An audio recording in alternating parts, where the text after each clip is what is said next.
Hi, Henry. Hello. First up, we will have Roman Modrowski from ESPN. Oh, Roman, you've been unmuted. Hi, Henry. We were asking all the fighters kind of like, what's been the difference so far in this fight week since you got down there, other than the fact I'm talking to you while you're wearing a mask during a virtual media day? What are some of the other differences that you've seen once you arrived at the hotel? It's just more calm. Like obviously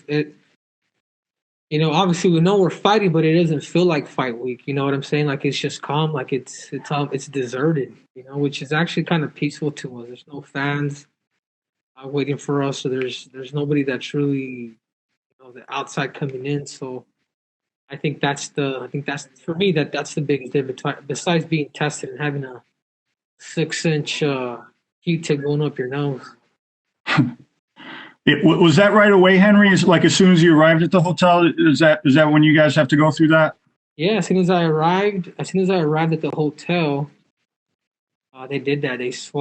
They grabbed us and put us in the front of the line, and we got tested. I got tested within 15 minutes of my arrival.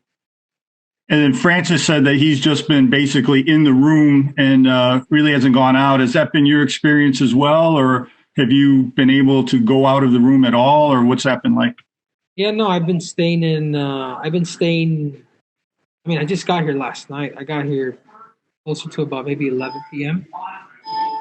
And I just woke up too, so I don't know the difference. I guess I'm the same thing as Francis. I haven't left my room. Okay, that's all I have. Thank you. Yeah. Thank you. Next, we have Caroline Pierce with BT Sport. You've been unmuted. Recently that this is sort of Triple C version 2.0. So what upgrades have you made from the original model that we've been used to seeing? I've gone cringier, if you haven't noticed. You see my last post that I'm willing to marry Jose Aldo if I have to get him out here. So that's about it, man. I think I view the sport a lot different since my last fight. I've coming off an injury and being out for close to a year. I think it's only opened my eyes to a lot of new things and actually got to know myself and my style more. So that's the Triple C you guys are going to see on Saturday night.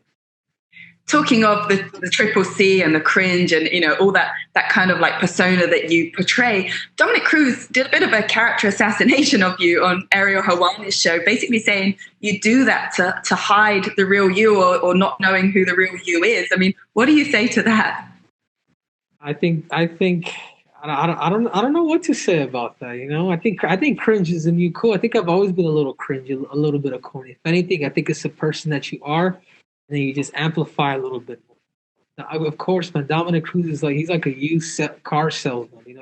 He's got to say anything to grab you guys' attention, just like Triple C. So Dominick Cruz can say what he wants, but at the end of the day, he's gonna have to step into that octagon with me. And he's gonna have to show it with his action. You guys will definitely be thrown down on Saturday night. You've called out Dom in the past. You've you've said that he was your number one choice, but at the same time, you've referred to him as a tune-up fight, and that he's kind of lucky or hit the jackpot in getting this fight. Do you still feel this way? Do you still feel he's a tune-up fight, or are you taking him seriously as a genuine contender for your bantamweight belt? Yeah, absolutely. I'm expecting the best Dominick Cruz out there. I'm in the reason why I became successful all these years. Don't allow that cringe to fool you. Because at the same time, I'm a very powerful-minded human being. So I'm expecting the best Dominick Cruz to come on Saturday night, but I hope he also expects the best Triple C to come out. When I'm firing at all cylinders, I don't think there's any human being on earth, not even Francis Ngannou. You feel you could take on Francis, like get done with Dominic and then step in there with Francis? Why not? Bring him out. Bring out that French fry. Look, from the past what Dominic brings, the caliber of fighter he is, former champion himself. What do you have to do? What do you have to showcase to make sure you're the one that gets the win? Patience, skills, sticking to the game plan, adjusting in the fight. I mean, in the fight, there's a lot of things. You know, obviously, you're the captain inside the octagon. Like, you can listen to your coaches all you want, but you know, you also got to listen to your abilities and the stuff that's in front of you. You know, your strength, the opportunities, and threats.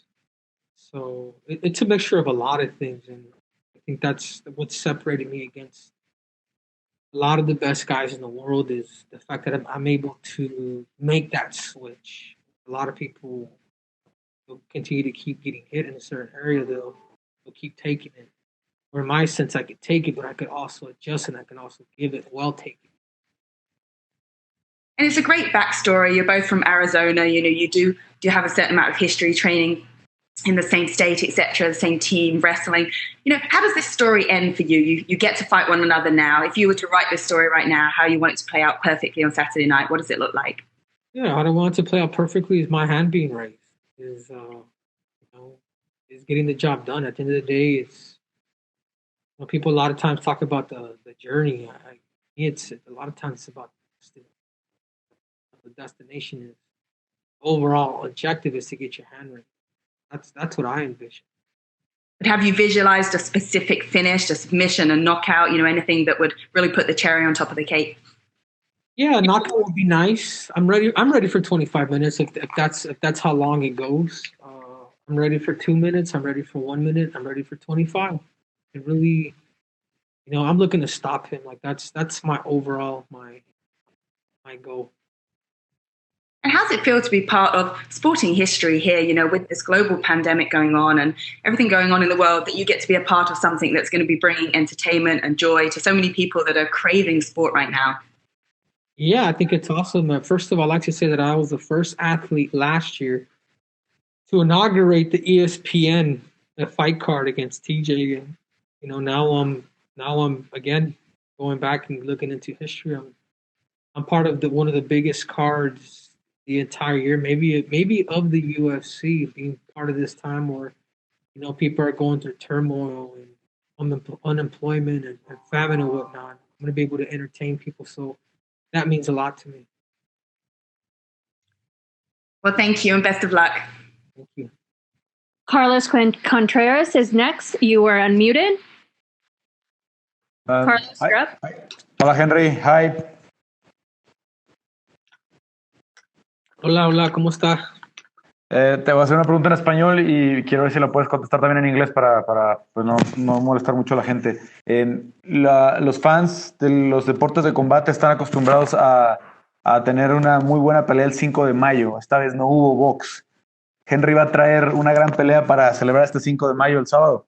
De verdad que ni la pensé, man, que está como no, como es raro de ver y sentir que la gente no celebró el 5 de mayo este año, pero los tengo algo preparado este sábado, o tal vez el 5 de mayo va a venir un poquito tarde, pero va a llegar, ¿eh? Gracias, Henry.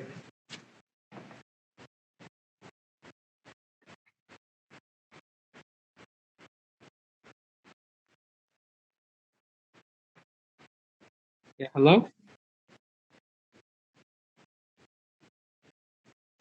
Sí, well, can you answer that in English? Boxing fans didn't have a Cinco de Mayo card this past weekend, so maybe you can bring something for Cinco de Mayo this Saturday. Yeah, absolutely. I mean, what else is there, man, to do? I mean, I grew up on Cinco de Mayo. Obviously, I have Mexican heritage. I'm an immigrant son. Both my parents are Mexican. And to me, it you know, even though we weren't able to celebrate the holiday on May 5th, it's just going to come a little later on May 9th. I hope everybody likes goat because that's what I'm going to be serving. Thank you, Henry. Next up, we have Fabricio Sosa. You've been unmuted.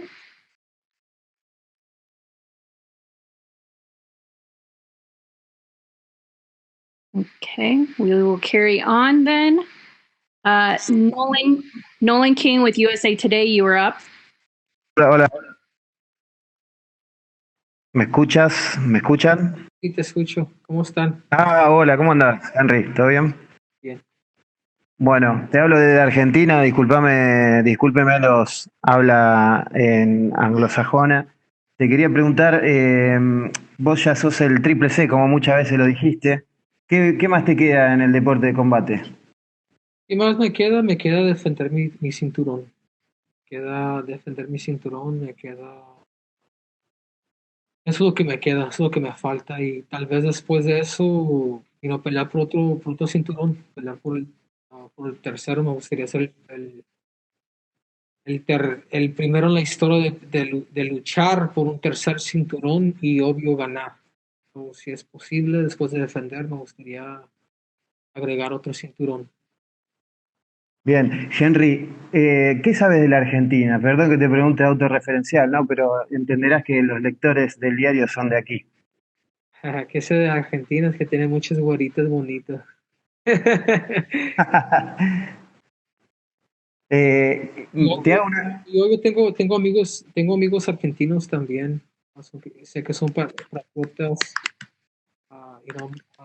Antes de venir aquí vi un documentario de Maradona y las leyendas que ustedes han tenido en su deporte también.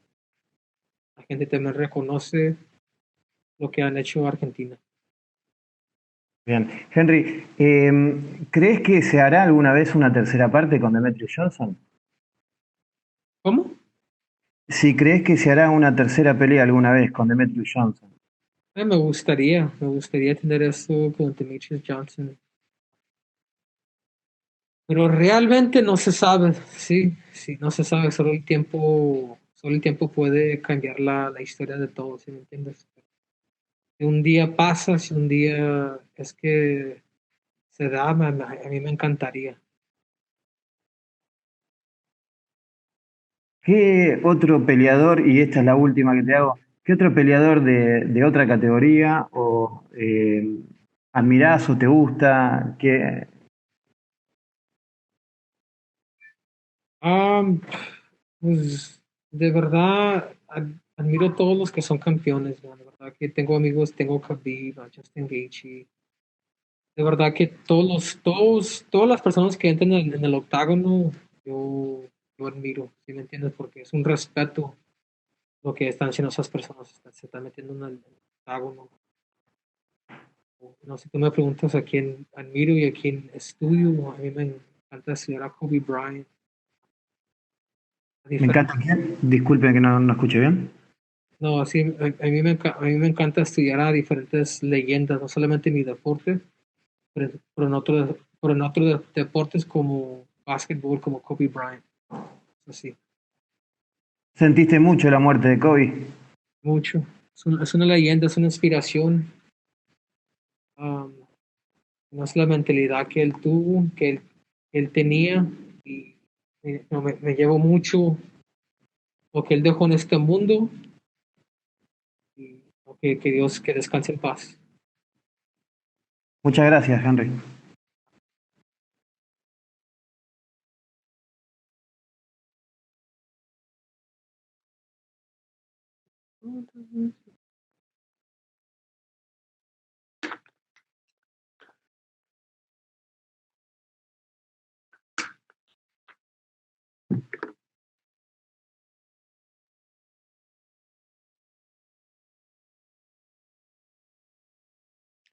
Okay, next up we have Nolan King with USA Today.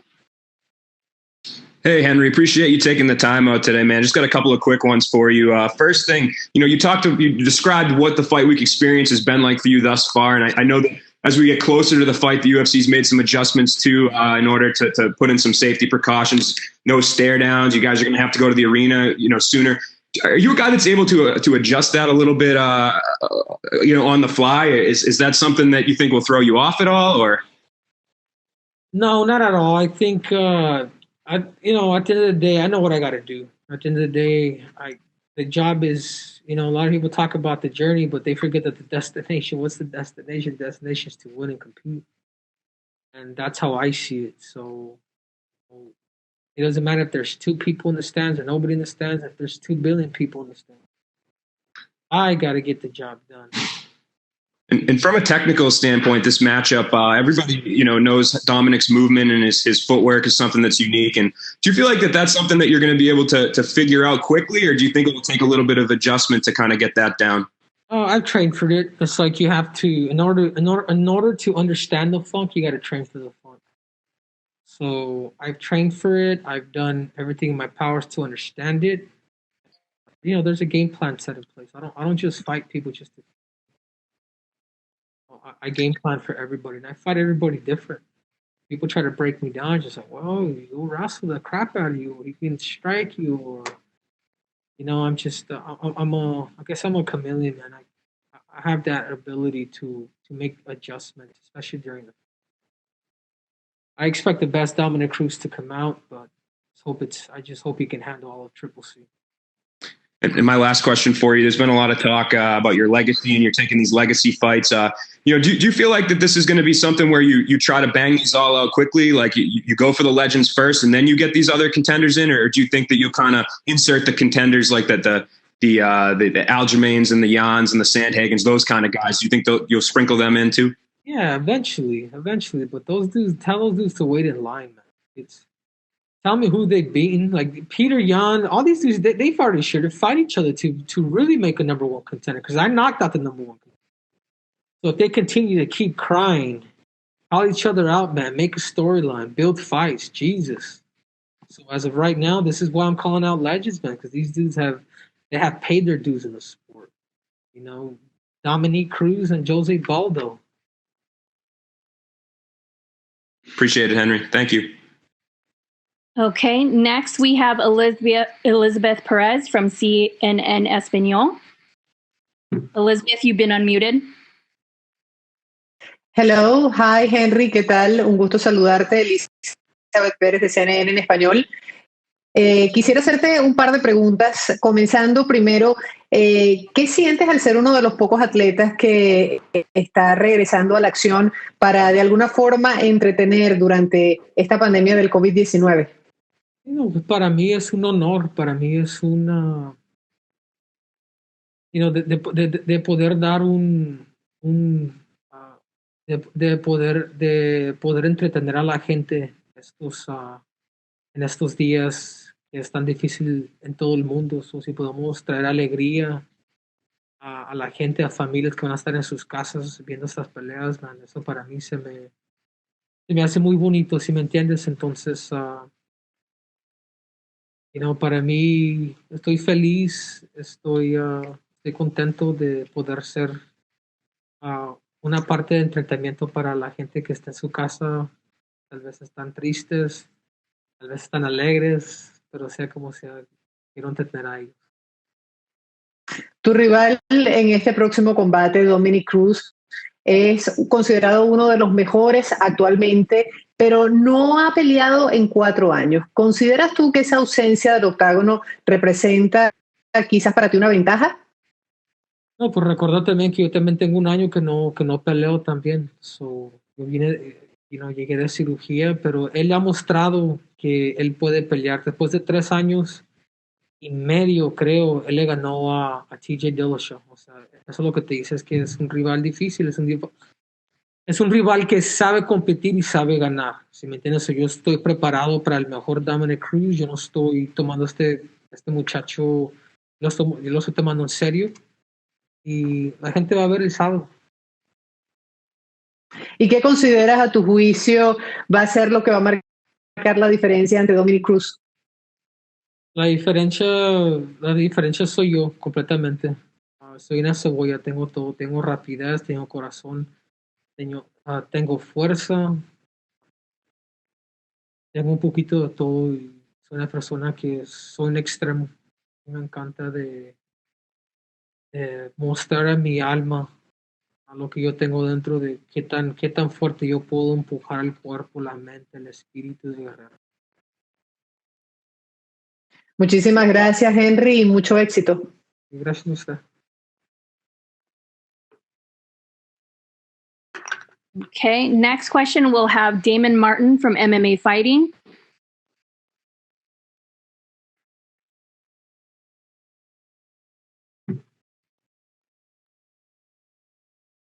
You've come off a 11-month layoff because of your shoulder surgery. He's coming off almost 4 years off.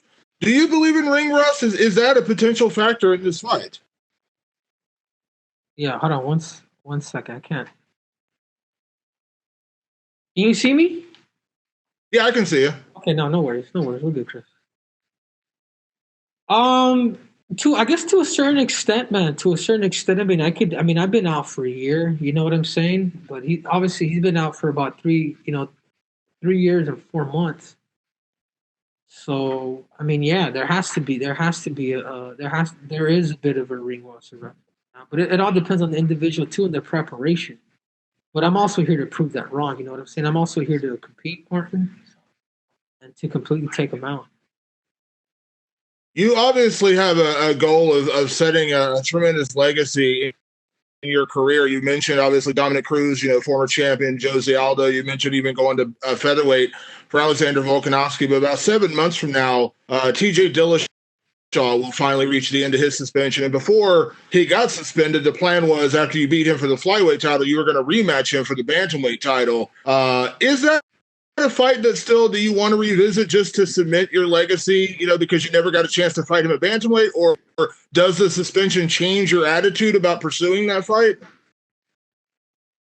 People will never know until you're cheated on, man. Like, you know what I'm saying? Like, it's an honor to fight somebody in the octagon. And I don't know. I almost feel embarrassed. Like, I feel dirty even talking about TJ. You know what I'm saying? Like, I don't think there's anything in my heart that I even want to fight that dude. Like, I really don't. You shake hands with somebody and you guys go out there and compete. Next you know it, he's on some shit like EPOs where you can't get tired. The same thing that Lance Armstrong was on. Like, I don't even think I will ever want to fight that dude like ever again. And I truly mean that. He's got to get his mind right. He's got to be fair. He's got to go through the line. Who knows how long he's been doing this for? It's unfortunate, but that's just my honest to God. That's just like what I feel like deep inside. With Triple C feels deep inside, man. I don't even know if I could stand next to him and do a stare down. It's false, you know what I'm saying? And I feel weird saying all those bad things, but you're asking me. I'm going to tell you how I feel, and that's how I feel. And my last question, Henry, as a guy who came from wrestling and obviously being an Olympic gold medalist, we hear a lot of guys from wrestling do come into mixed martial arts. And, we see so much talent coming out now, guys, in weight classes because there's only so many weight classes in the Olympics. I'm curious your opinion because some guys like Kyle Snyder have expressed interest in coming to MMA, and I talked to Kyle Dake a couple of weeks ago, and he mentioned, maybe he would pursue that, once the Olympics are over. I'm curious, if you look at the current crop of wrestlers that are out there, whether we're talking about Olympians or college guys, in your opinion, who do you believe would be the best prospect to come to the UFC or come into MMA? If you were looking at wrestlers right now, who would you peg as a guy to say, I think he should try MMA? Yeah, I think there's an interest too. I mean, obviously, anybody at a high level, obviously a Kyle Snyder, man, you can never count him out. But, the only thing that scares me with Kyle is the fact that he's a little stubby for his weight. And I would like to see him get super elusive with his shoulders in order for him to be successful straight. But I believe any wrestler that decides to make that transition, that decides to take the time with the sport, is a threat to not be messing with. But if I was to pick one guy besides the great Kyle Snyder, I'd say Zahid Valencia from Arizona State. He expressed interest in the sport. I believe he mentioned it. I believe if he gets in the sport of mixed martial arts, he's a 2-time NCAA champion. He's going for his third before this whole coronavirus stuff. I think at the welterweight division, I don't think there's. I think with time, I think he'd be a really hard dude to beat, to say the least. Awesome. Thank you, Henry. Thank you, Henry. No You're done. Oh, thank you. Thank you. Am I the only one that did?